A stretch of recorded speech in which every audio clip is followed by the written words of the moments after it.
Welcome, everyone, to the show. I'm JJ Flazanes. And I am Doug Sandler.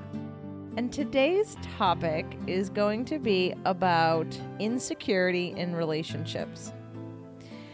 This happened, the idea of this happened when we were in Palm Springs recently. And it was a really great reminder of the different levels of insecurity people have in relationship and why. Doug had mentioned something in one of the outtakes that didn't make it into today's show that had to do with those of you that listen to the show, to one of these shows, and giving some positive feedback for Doug and I in terms of what you get out of our episodes together and what he brings, which of course is the fun and the levity and the joking and the remarks and the quick wit that he has that I don't always have. And I do appreciate anyone that's reached out already, but would love to hear any more that you have, because the show has definitely changed when he's on it. And, you know, he's here to stay, guys. As long as we are together, he will make appearances on the show, because what I do appreciate about him is that he's a podcaster and he's not shy behind the mic. And when I get a good idea, he's extremely supportive of us having an episode about it. You have some great ideas. I have some great ideas, too. So, honey, I will publicly apologize for editing all your goofy stuff that you do. Since I don't listen to the episodes after they have been edited and released, I just listen to the first time that we go through, because that's literally, as we bring up the subjects, that is the subject that we talk about. Oftentimes, I won't even know the subject, like today's subject, until you actually hit record. So I have no idea what you edited out. I'm assuming, I guess you mentioned that I was funny, so I guess, Domino, am I funny? She just loves you and doesn't care. I don't know that I've ever seen a cat laugh. Right? So insecurity in relationships. So let's talk about what indicators, what is like normal to expect and what needs to like be grown out of. And let me give you an example. I'll give you one example for me. So there was a couple that I knew, and I believe they were engaged and they were living together, and they had moved far away together from where they originally met and were dating. And I was visiting them, and I overheard that there was a little insecurity around, let's say, the boyfriend having any relationship with any of his ex-girlfriends. And I was actually shocked by that, because literally, with the exception of maybe one person, like literally one person who had such anger issues, he refused to have anything to do with me, which is hilarious, because we didn't date that long. It wasn't that big of a deal, but because I called him on his shit, he I guess he felt threatened. So besides him, I am friendly with every single person I ever dated. I am friendly with almost everybody that I was ever married to. A 50-50, so I go halfway. Well, what about before your marriages? What about girlfriends, people that you dated? I wasn't angry with any of them, and I don't think any of them were angry with me. I remained in contact with many of them, but many of them just kind of went away. I can think about a girlfriend that I had in college that I'm still in contact today, and this is almost 40 years after I got out of college. So that would be one. I can't recall anybody being, except for one exception, somebody being angry with me, and it was over a complete misunderstanding. Even to this day, if I run into her anywhere, there is a lot of ill feelings, and I'm like, holy shit, it's been 40 plus years. Could you get over it already?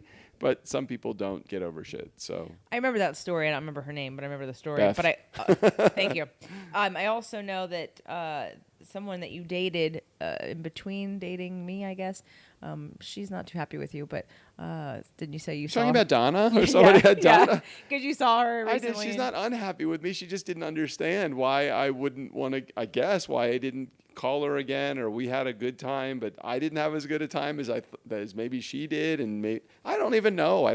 She wasn't angry with me. She didn't avoid me, but I think it was like that little bit of an awkward feeling of, imagine somebody that you dated and that for some reason, I did not ghost her, I didn't stand her up on a date. I basically said that I didn't want to go out with her anymore. So, okay, so I understand, and I apologized that I didn't want to go out with her. I didn't apologize to her. I'm sorry I didn't want to go out with her. We just weren't a fit. So why do I need to go beyond that? And that's not a relationship. It was a date. So Yeah, you don't really, there's nothing there. But it begs the question, and the reason why I'm bringing this up and the reason why I thought it'd be a good topic on the show is because I've noticed that, like at the beginning of our relationship, when I thought you were going to be reunited, let's say, and I felt with like my ex? Yeah. Wife. Yes. Yes, got it. Okay. When I thought that was going to happen, I prepared myself, and we were pretty new, but I prepared myself for the fact that you could be leaving. And I also knew in my mind, well, I knew in my heart that I was a better fit for you. So I trusted that and I told you to go back if that should happen, with the faith that you'd come to it on your own. Or if you didn't, I'd be fine and I'd be okay. And I had some kind of strange strength in that moment. I really did feel very secure in that moment, more so than ever. I was very super clear. But as time goes on, I'm noticing that there are little things that come up that I get sad at the idea that someone's been here before. Someone's been in this relationship with you before, more than once, and I'm not the first person. And I remember in my past relationship that was a big deal, like being the first, being the only. And I would say if someone is feeling that way, and I would say this to you also. I know you didn't finish where you're heading with that.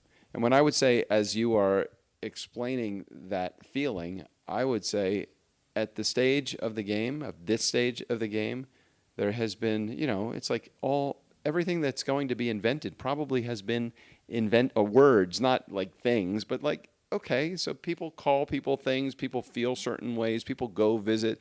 It's like everywhere we want to go, one would want to be, this is the first time you've ever been to Hawaii. This is the first time you've ever been to Arizona. It's like, that's going to be really challenging to run into those things, have those things, those new experiences. And I feel like it's an experience. You have a different experience. Even if it's the same exact experience, you have a different experience when you have a new partner. Right. And I was never the person, who focused on that, but now I am. It's really an interesting role reversal, because now all of a sudden I don't want you to repeat some of those same things with me because I want to be special. Now, I say that completely acknowledging that that's a bit of insecurity on my part, but also acknowledging and wanting to dive a little deeper into what is the expectation when someone's been married more than once or more than twice, or in this. I think you're using the term marriage, but it doesn't have to be marriage. It could be anybody that's had a.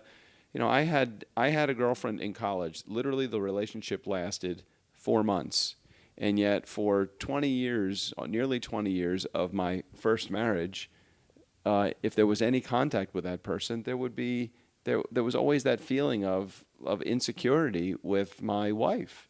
And I reassured her, especially in the beginning, and there was nothing romantic that happened. There wasn't even not even attracted to that person anymore, but there was like a feeling of, a level of jealousy or something in there. I don't want to call it jealousy. I don't know exactly what the word was, but it was almost like there was a feeling of insecurity, maybe that's what it is, by my wife, that any relationship with that person was really ill-advised.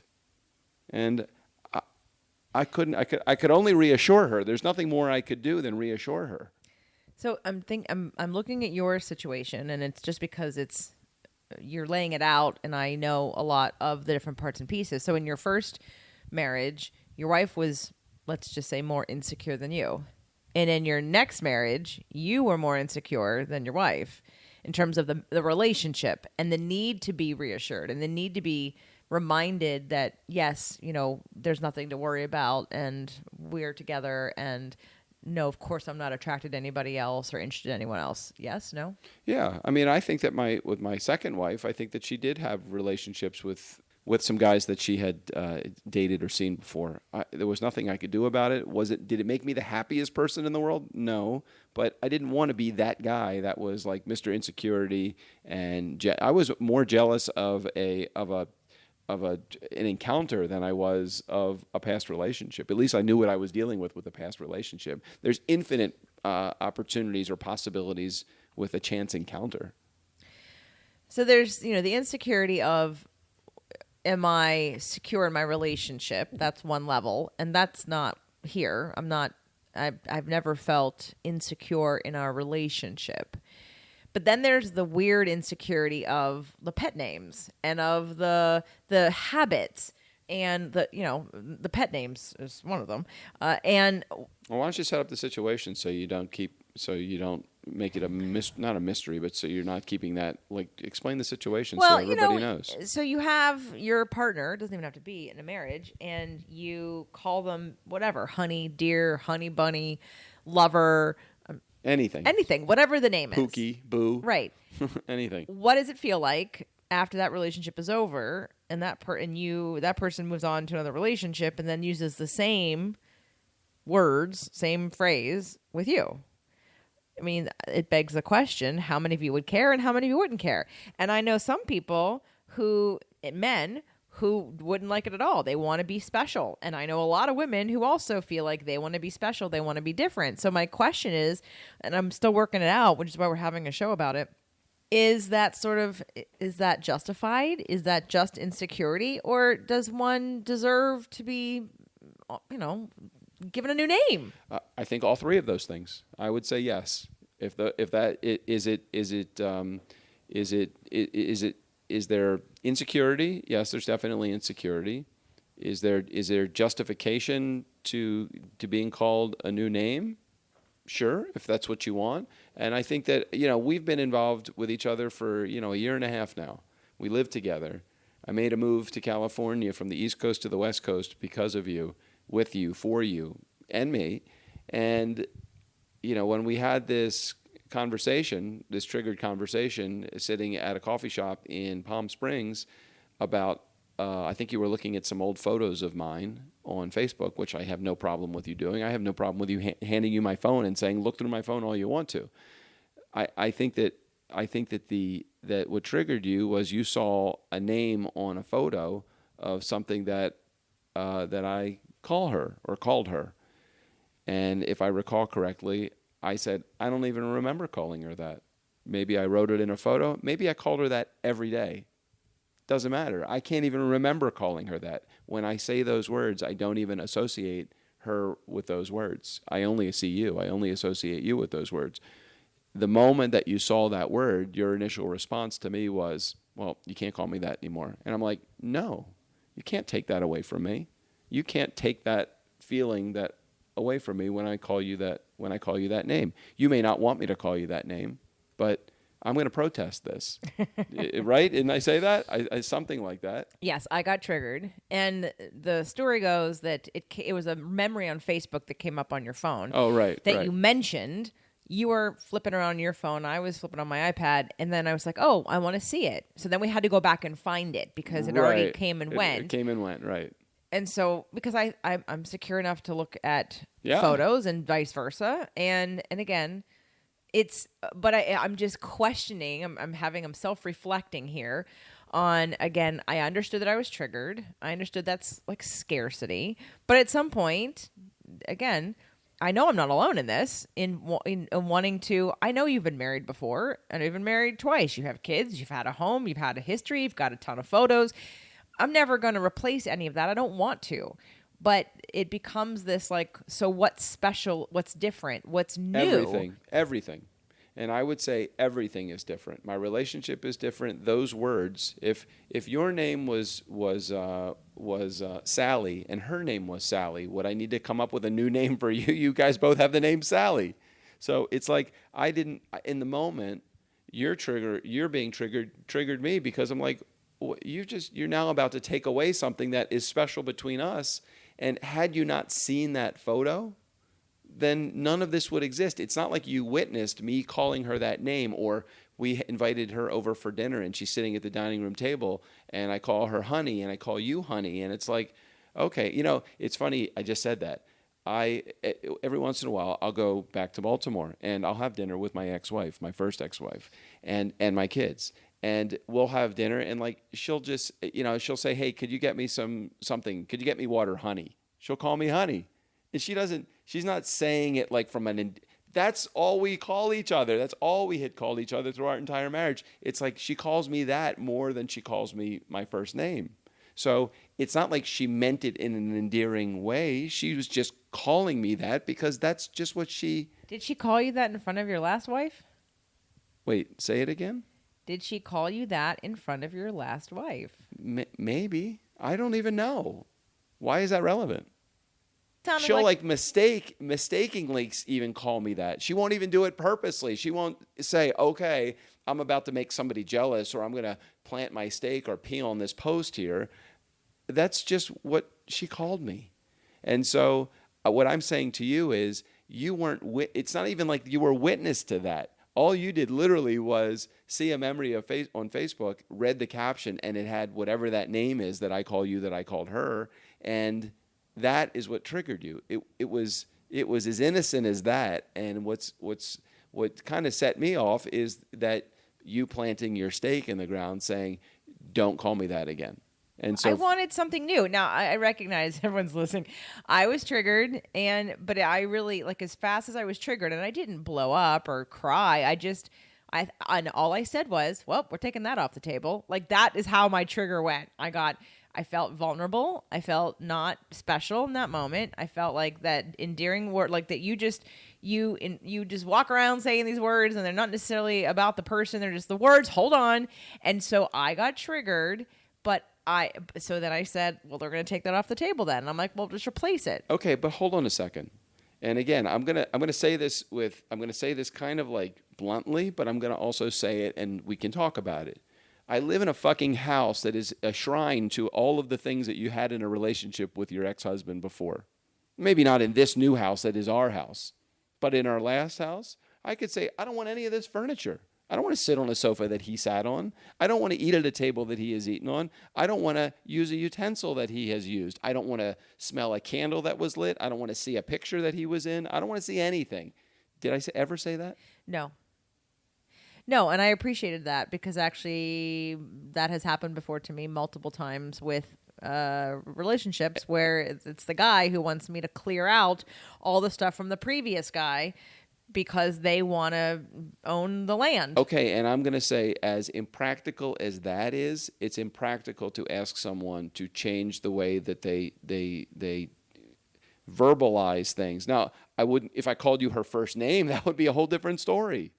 I look at it and say, hey, listen, I'm not asking you to get rid of a table or a chair or a sofa or a bed. A bed. I mean, talk about the ultimate symbol of marriage, a bed. I'm not sleeping on this bed. He slept in this bed. Yeah. Okay, I wouldn't say that because I don't think that's practical. I don't think it makes sense. And I think that I need to be secure enough in my relationship with you that if he slept in that bed and I'm sleeping in that bed now, guess what? I'm the one that's there. And so for me to call you a name or a word of something I cannot even recall calling her, and I could have called her that every fucking day, but I don't remember calling her that. I'm so much more into you than the relationship of my past. I don't live in that past relationship. Is there some tender moments and some soreness still in my heart? Yeah, there still is. Does it mean that am I ever going to get over it? Yes. Is it better than it was 6 months or a year ago? Fuck yeah, absolutely. But I can also tell you that if I can honestly say to you, and I think I'm being pretty truthful to you, and I think you can tell my sincerity here, is that I do not recall even calling her that name. I believe you. And I apologize, and I took it back pretty quickly. It took you a little bit longer to get over it after you were triggered. But I saw and I let it go. But again, we're having this conversation because I know that I've witnessed a lot of women and men, but I'm going to say women more, who get super jealous and super insecure about every little thing and don't feel their worth in relationships. So they fear or being able to accept if someone, just all the little things that we're talking about, like being friends with an ex. But look at it now, ladies. If this is you, or guys, if this is you, who has that person in their life now? You do. You've won. You've won. You're not living in the past because you call that your partner that nickname that you called that person before. You're not living in the past. If that cherished item from that relationship is something that you want to hold on to, because why would you want to? My ex got rid of every photo that we had on Facebook, and that was like a fucking dagger in my heart. I hated that. I was so hurt by that. And so for me, it's like it's the same feeling. It's like, why would you want to erase your entire past? Absolutely not. No, I'm with you. I regret an ex-boyfriend being so insecure about a relationship. My first college boyfriend, who I thought I'd marry, who made me all this. I had this really large card, and inside he had a picture of us kissing on the inside, and then there were like bubbles of words, "I love you" and things like that, and stickers and stuff. And I did the dumbest thing ever. I cut it all up and I showed the new boyfriend, that I got rid of it as a symbol. Now, I'm not saying that I would want that like displayed in our house proudly. I mean, that would be one of those things where like, yeah, that's kind of going, but like with my first ex, my first wife, who I was with for nearly 20 years, I think I still have the wedding album. I don't know where it is. It's probably in some box somewhere, but I'm not going to eliminate. I'm looking at all the pictures of all of like my I'm not doing it for my love for her. I'm doing it because that was a part of my life, just like that card was a part of your life. Yeah, it's one thing I regret doing, because I gave in to the insecurity versus the honoring of that this is the path that you went down. This is part of your past. There was no indication that I was going to do anything about that old relationship. So what was the problem? And it was symbolic, but I did play into his insecurity. And I can understand, and I would never ask you to get rid of pictures. You've seen my photo albums. They're literally like storybooks, and they're chapters in my life. And so just as that is a chapter in your life and a part of your story, that name or that nickname, while it was associated with that person, I have a hard time understanding the importance of eliminating. You weren't a part of that part of my life, so you're only aware of it because I've told you that, or you've seen it. That's the only reason you're aware of it. Actually, I'm having a thought, and the thought is, this is a new thought, that back when I thought she might come back and I was ready for you to go, I was up for the battle. I was up for the challenge because I knew I would win. But it would have given me an opportunity for you to reject her and choose me. And because you didn't get that opportunity, sometimes some of these things that happen are almost like, and I'm not saying I felt like I defaulted, because I feel like this was complete divine timing. You weren't going to leave ever. It had to happen this way. But and because of that, there hasn't been that test where, I'm deemed queen, if you will. Like, it's almost, there's a slight, like, I never got tested. I never got to win. Why, winning by forfeit is not winning? You'd rather have played the game, it sounds like. Yes.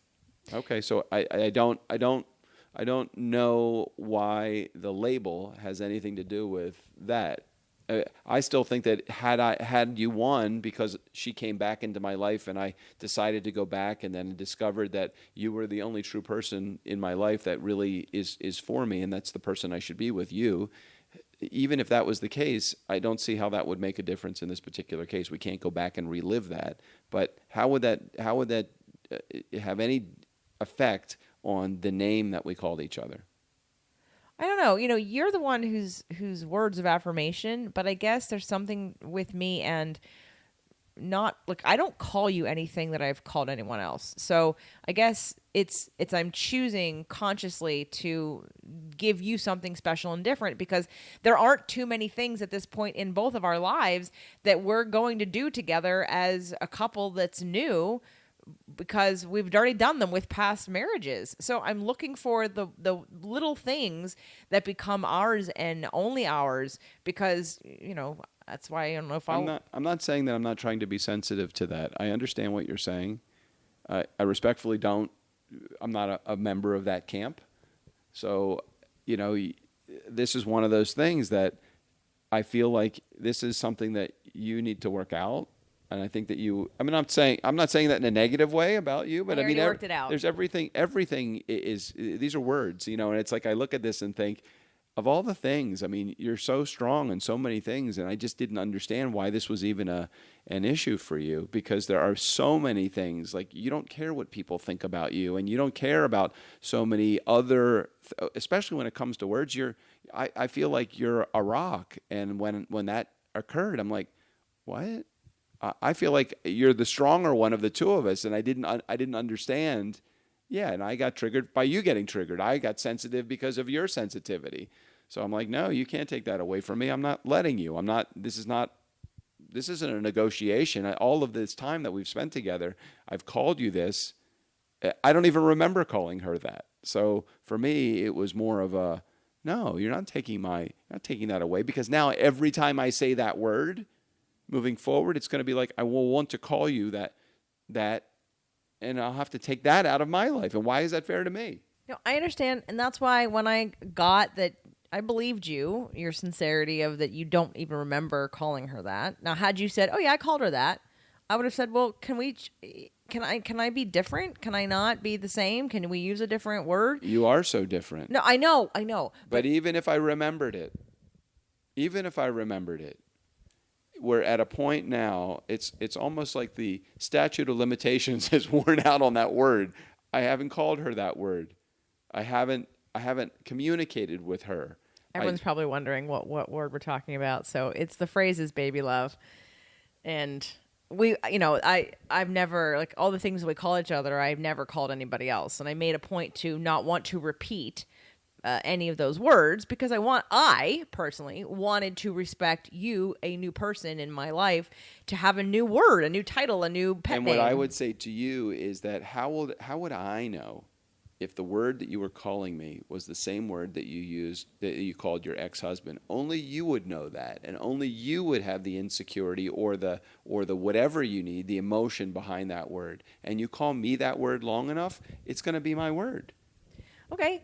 It's just an interesting, and I wanted to bring this topic up. I'd love to hear what you guys have to say about it, got men and women, because, again, I've been with men who would have had me buy all new furniture and buy all new paintings and pictures on the walls and change everything, because energetically, you do a fucking clearing in your house, you smudge your entire house. How much more energy and transition would one need to have? And I'm not even necessarily focused on that stuff. You're much more of a believer in that than I am. And right. I'm like, okay, well, do your smudging of the name. Figure out what is the representation for clearing of a name that as smudging is for your house. Probably a write and burn. Okay, so let's write it up. Let's burn it. I will do that. Let's cleanse that phrase. If you want a ceremony around the phrase, yeah. Awesome. I will be happy to do that. That's how committed I am to that phrase and you, because I don't see her, hear her, think of her, want her, nothing with her from the baby love phrase. Well, I wanted to bring, I like being real, and I want people to hear my insecurities. I don't get triggered very often, correct? Correct. So it was, and again, the trigger literally was, I felt like a little lump in my throat and a little ping in my stomach, and I said, well, we're taking that off the table. And I was definitely a little vulnerable, and I'll say hurt, because people can relate to hurt, but I guess it was more sad and maybe even embarrassed. Those are the feelings I had in a very split second. But again, how I handled it was just to say, well, and I got into like, well, we're taking that off the table. And then that felt very jolting and jarring for you and restrictive. And then, which is why you got triggered. So, but I wanted to share it because I know that a lot of people out there still battle with being extremely insecure about people that you've been with, that you're like, you've moved on, and you look back and you get insecure about it. And or you see what they're doing now, even though you're married to someone else and you're still insecure about it. So, I'm a big fan of wanting you all to heal, and me too, so that you can appreciate everything in your life as being a lesson, a gift, something that moved you. Like, it's because of everything that led me to this point that we're able even to be together, because of all the experiences that I've had and everyone that's contributed to that, and to have appreciation and gratitude for those lessons and those experiences, not to shut them down. I have many people in my past that believe, and a lot of you guys are Tauruses. I don't know if there's any other sign, but there's definitely a Taurus thing, and Capricorns, who, like, when you get hurt, you immediately cut people off out of your life because you feel like, well, then if I cut them out, they can't hurt me again. But it goes back to, you're the one with the wound. And yeah, you can cut people out, but there's only going to be so long you can do that before you're by yourself. Like, if you don't learn how to deal with your wound that someone didn't mean to put salt in, and not take everything so personally. But I've watched these lessons happen over and over again, and and I'm part of the tribe that says, hey, it's all divine timing and divine guidance, and everything has a reason. And so I saw this as an opportunity to share my own growth, and for you and I to kind of discuss one of those points in a relationship. And I would love to hear from all of you guys, because, again, there's not a right or a wrong. It's a feeling. It's it's a communication. It's, what does it mean? It's working it out. We worked it out. But I think it's all natural to some degree. And some of it might not be. Some of it just might be, this is the only place in which somehow I'm weirdly insecure, even though the rest of the places I've not been at all. I think there's a lot of people that have insecurities about relationships past and bringing them forward into the new relationship. I think that this is not an uncommon subject. I think it's probably more common than not. I think people have attachments to names. They have attachments to things. I think that the person that's the one that is creating the situation, let's call it, by keeping a piece of furniture, a memento, a name. I think that there's going to be issues. So you be prepared for the issues. I'm not saying look for the issues, but know that they're going to be there. Know that you have the strength to move through this. And if your relationship is strong enough and you can communicate, again, communication is everything. If you can communicate with your spouse, your significant other, if you can communicate effectively, have an open dialogue, not a defensive, emotional dialogue that involves threats or ultimatums. I think that is really just part of what's going to put a barrier up in a relationship. I think if you can communicate through these things, your relationship will be stronger for it, and you can move on, and you can just say, okay, that's a good hurdle that we just got over.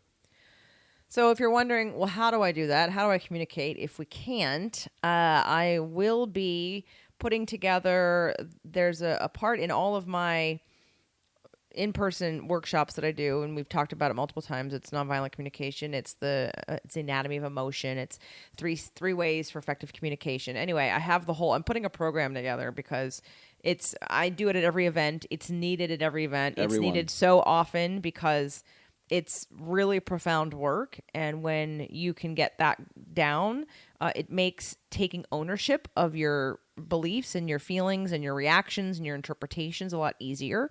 And also to get your perceived need met, so that you're not putting all this pressure on a significant other or family members to get your needs met. And so it really alleviates lots of pressure all around. So stay tuned. That will be coming in the near future. And because I want to be able to empower all of you. And of course, in the meantime, you can have a couple session. I'd love to help everybody communicate better and use your astrology to do so. And, Doug and I have the same moon, which makes that part kind of easier. And our wounds are they're similar. We both have abandonment issues of some kind. And but again, all that work, the imago, the astrology, the nonviolent communication, all that stuff combined makes for a really strong. Oh, and safe conversations, which Harville Hendricks and Helen Hunt, Kelly Hunt, will be back to talk about safe conversations, because we've used that and it really is really good. So we'll share that with you a little bit later on. So thanks everybody for staying tuned today, and hopefully you'll reach out to me and let me know your thoughts and feelings about where you either get triggered or still have things to work out, or if you agree or disagree with us, or places where that you're triggered and you want to work on. I'd love to continue this conversation with you as well, so let us know. Laugh more, love more, live more. Bye, guys. Bye, everybody.